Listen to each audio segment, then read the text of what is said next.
How's it going, everybody? My name is John, and I got a little bit of a doozy for us today as we're going to be discussing former Vice President Dick Cheney and his endorsement of Kamala Harris, plus all the crazy reactions that have come from that. First of all, it's always best to hear directly from the source, so let's hear in Dick Cheney's own words on why he's made this decision and his dislike of Donald Trump. Our nation's 246-year history, there has never been an individual who is a greater threat to our republic than Donald Trump. He is a coward. A real man wouldn't lie to his supporters. Wait a minute, really, Dick? There is no doubt that Saddam Hussein now has weapons of mass destruction. Really, Dick?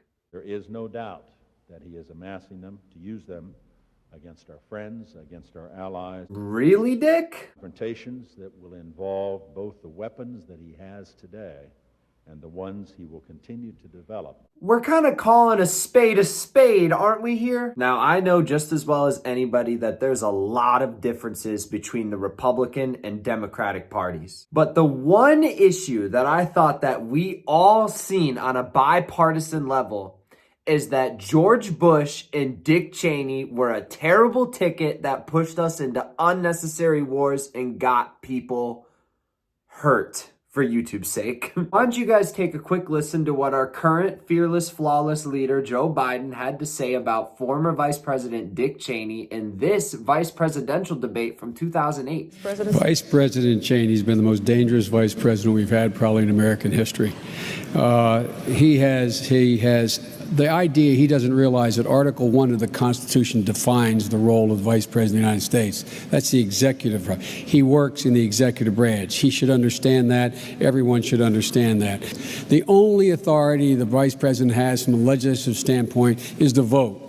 Only when there is a tie vote. He has no authority relative to the Congress. The idea he's part of the legislative branch is a bizarre notion invented by Cheney to aggrandize the power of a unitary executive, and look where it's gotten us. It has been very dangerous. Don't you guys miss when Joe Biden used to be able to talk? But yeah, he's 100% right. Dick Cheney tried to take the vice presidential position and expand it beyond its limits. Like I said, I thought we had bipartisan agreement that George Bush and Dick Cheney lied and pushed us into unnecessary war, plus the point Biden made. But now we have notable Democrats like Harry Sisson calling for George W. Bush's endorsement, showing off his stupidity once again, but that's no surprise. But what really is how bizarre this is for the left to ask for that endorsement.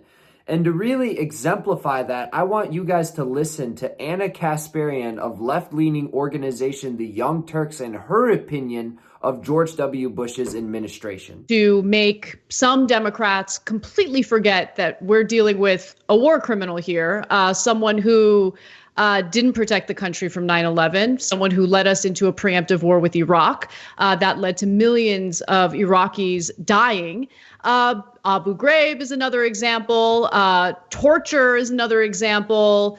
Warrantless wiretapping is another example. I mean, the Bush administration was a complete and utter disaster, but Katie Hill has forgotten about that. The Bush administration was a complete and utter disaster. That's about the worst thing that you can say about a presidential administration. But despite the left making statements like this for years upon years now, they're so quick to welcome in this endorsement from the Bush camp, which to me is a terrible strategy, which does nothing but paint the left as exactly what the right says it is the party of war. Just in case you guys didn't believe me yet, let's hear from Liz Cheney, Dick Cheney's wife, on why exactly they can't vote for Trump and why they're pushing so hard on this endorsement. You have had policy disagreements with Harris. You still have policy disagreements with Harris.